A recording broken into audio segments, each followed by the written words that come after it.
Do you want to make compelling data visualizations in the browser? Well, you can. Do you want to learn how to use the D3 data visualization library for JavaScript? You can do that too. Join us at Wickedly Smart for this exciting new project, How to Visualize Data with D3.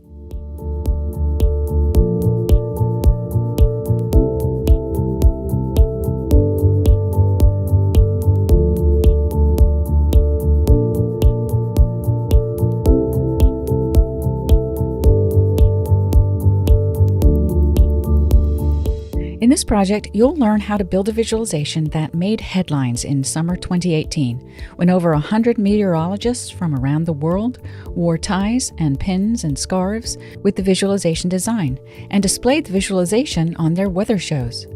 What is this famous visualization? It's called Warming Stripes.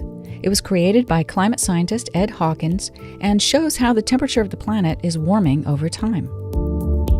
We'll use the D3 JavaScript library to reproduce Ed's visualization. Don't know D3 yet?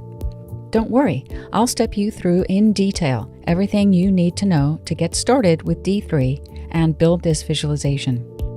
We'll talk about how to read comma-separated data from a file using D3, and about the method chaining pattern we typically use when writing D3 code. We'll cover how to select elements, create elements, and bind elements to data, how to add attributes to elements to size and position them, and how to add style to elements. And we'll talk about how to use functions to customize elements based on data features and index position.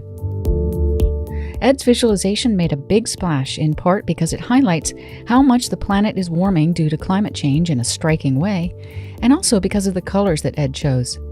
Colors are vital to making a good visualization, so we'll talk about how to choose a good palette using an online color tool. At the end of this project, you'll have created your own version of this famous visualization and learned the basics of D3. Do you have any of your own data you want to visualize? You'll have a big head start on that after you've completed this project.